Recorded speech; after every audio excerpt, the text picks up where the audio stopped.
Hi, and welcome to Rainey Dewey's Art Spot. My name is Lorraine, and my nickname is Rainey, and you can call me Rainey.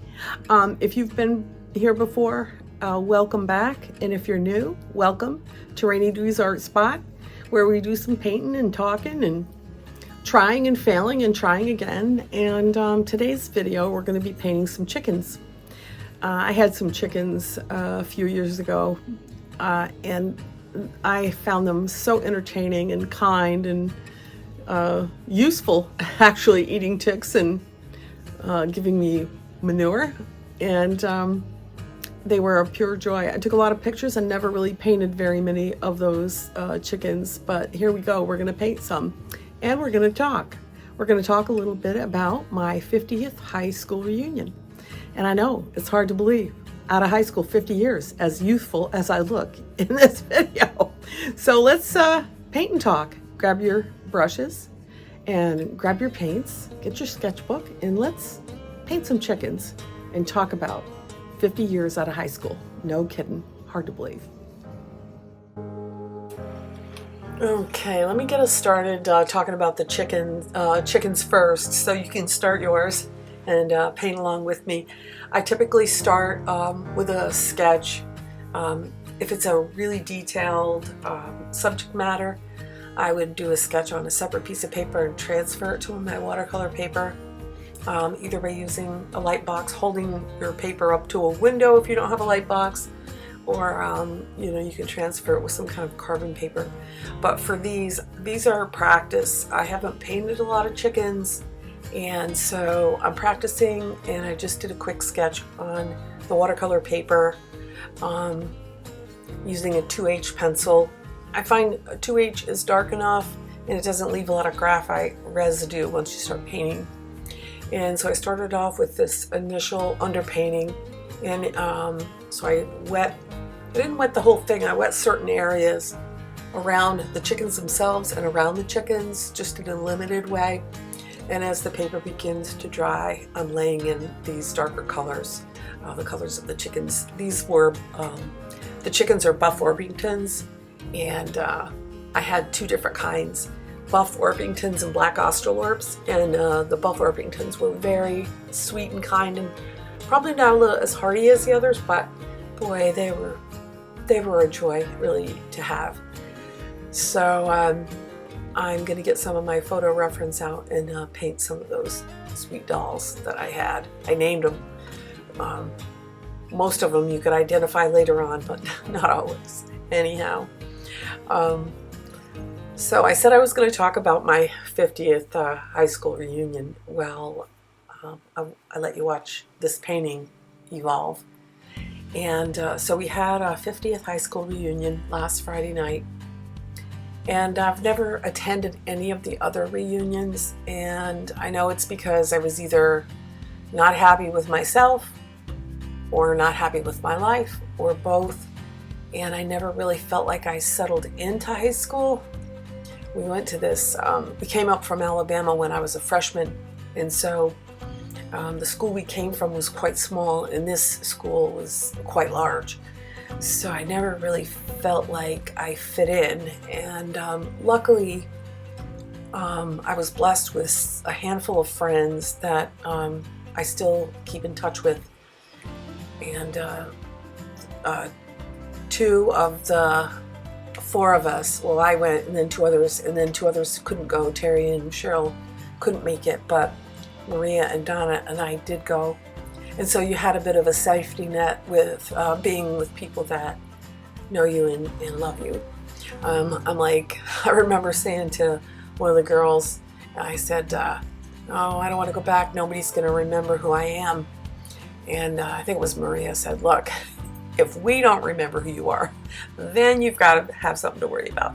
And so that was freeing. I figured they would remember me that night. So, and they did. And so that was, I went back with that kind of, caring to lean on from such a good friend.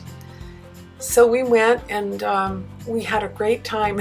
Now I remember when I was, a young woman, my mom says you never go to a reunion unless you're rich or thin. Well, I'm not rich or thin, and I decided, I needed to go.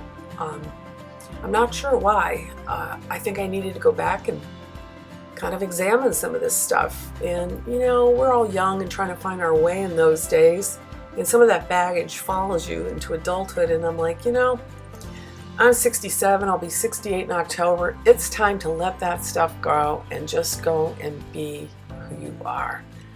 And that's what I did. That's what we all did. And it was a really lovely time.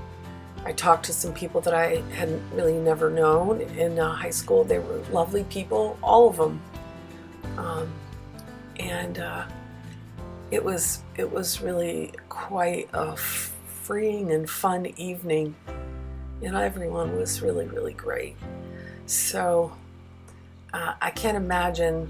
I'm so glad I didn't miss it. I'm so glad I didn't let some of that old, personal baggage hold me back again this time, because I really would have missed out. The event was fun, and let's face it, as we get older, really, I've begun to accept myself in ways that I never thought I would, and that's freed me to go to things like this that can be daunting or seem daunting. And you know what, we're all just people trying to make it through this journey called life, and we start off and we're not wise, and then we have experiences, some painful and some joyful, that mold us, and you take the painful ones and hopefully learn from them, and take the joyful ones and treasure those. And I think I've let some of the things that have happened in my life that are things that happened because of my own decisions and otherwise, and I let them hold me back, and I'm like, man, I'm not going to let that happen from here on out. So, and I have to say, if you're facing a milestone reunion, find a dress that you feel good in, and or find something that you feel good in, and go for it. When I had purchased a dress to wear to this reunion, it's the one that I was wearing in the intro to this video, and I tried it on when I got it. I had ordered it online, and I thought, oh, that looks fine, and I felt comfortable in it. I could breathe, so I'm like, okay, that's cool. And so I thought, the night before the reunion, I'm like, I better try that thing on. And so I did, and while it fit the same and looked the same, I was like, oh my God, I can't wear that. It just made me feel, I don't know, vulnerable. I don't know if it was because it was a dress, or if it was because it looked like I was a granny, which I am. But anyway, so I went out and bought something else that made me feel a little bit better about it. And of course, my sister was gracious in helping me know that I should just go look for something else. And so when I was at the store, I'm like, you gotta love these cell phones. They're good and bad, but for this it was good. I was at the store buying this new outfit, and I sent her a picture, and she says, oh yeah, that's better. So I'm blessed. I'm blessed I went. I'm blessed with great friends, a wonderful sister, and I'm so grateful that I went. So if you're facing some milestone event, I say don't be chicken. Pun intended. Get out there and go for it, and face those things that seem to hold us back. Life is so very short. Thank you for watching. Thank you for listening. If you have any insights, comments, or stories, please leave them in the comments. Thanks again for watching.